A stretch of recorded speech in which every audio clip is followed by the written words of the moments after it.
नमस्कार, मी doctor Saurabh Patil, urologist, urological cancer expert, robotic surgeon, Fortis hospital Mulund, Mumbai. आज आपण जाणून घेऊयात प्रोस्टेट ग्लँड विषयी, प्रोस्टेट रिलेटेड हेल्थ इश्यूज विषयी।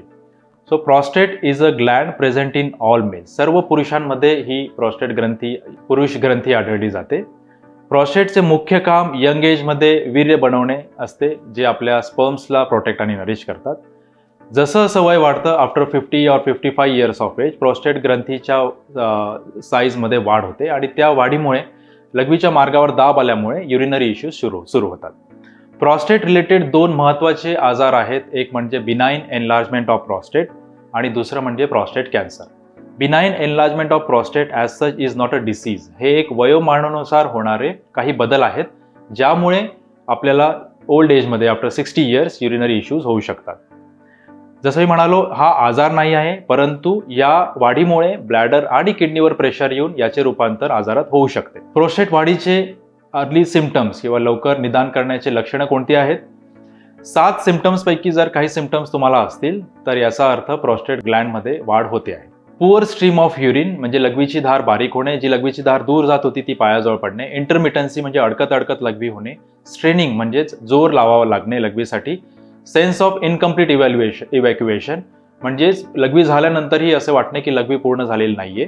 फ्रिक्वेन्सी अर्थात 1 तासाच्या आत वारंवार लघवीला जावं लागणे। रात्री लघवीसाठी वारंवार उठावं लागणे आणि युरिनचा कंट्रोल लूज होणे, युरिनसाठी लवकर जावं लागणे। ही जर लक्षणे असतील तर ही लक्षणे वाढत्या प्रोस्टेट गाठीच्या असू शकतात। लेट स्टेजमध्ये ज्यावेळेस ब्लॅडर आणि किडनीवर स्ट्रेस येतात तेव्हा किडनीला सूज येणे, अर्थात ते सोनोग्राफीमध्ये आम्ही बघतो, किडनीला सूज येणे, ब्लॅडरला थिकनिंग होणे, यामुळे युरिनरी इश्यूज वाढू शकतात। दुसरं important disease prostate related is prostate cancer.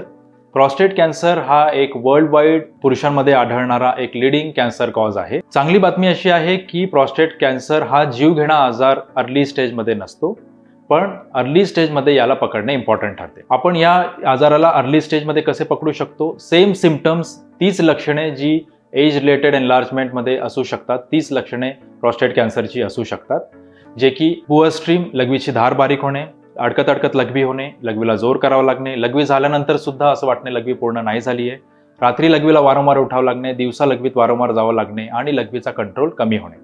अर्थात ही लक्षणे असतील म्हणजे प्रोस्टेट कॅन्सरच आहे असं नाही, पण मोस्ट ऑफ द टाइम्स जर आपण benign enlargement of prostate rule out केलं तर प्रोस्टेट कॅन्सर लक्षणांमध्ये आढळू शकतो। अशी लक्षणे आढळल्यास लवकरात लवकर डॉक्टरांना कन्सल्ट करणे, यूरोलॉजिस्टला कन्सल्ट करून काही ब्लड टेस्ट करणे इम्पॉर्टंट ठरते।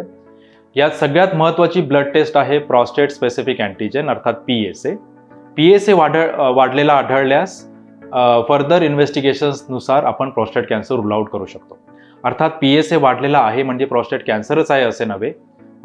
PSA प्रोस्टेट स्पेसिफिक अँटीजन काही दुसऱ्या कंडिशन्समध्ये पण वाढू शकतो, जसं खूप जास्त प्रोस्टेट ग्रंथीची साईज वाढली असेल, प्रोस्टेटला इन्फेक्शन असेल, युरिन इन्फेक्शन असेल, प्रोस्टेटमुळे लघवी अडकलेली असेल, प्रोस्टेट ग्रंथीचे किंवा अदर युरिनरी ट्रॅकचे ऑपरेशन झालेले असतील किंवा प्रोस्टेटची बायोप्सी, इनफॅक्ट सिंपल युरिन कॅथेटरायझेशन, लघवी काढण्यासाठी जर नळी लावलेली असेल तर त्यामुळे सुद्धा PSA फॉल्सली हाय म्हणजे वाढलेला असू शकतो।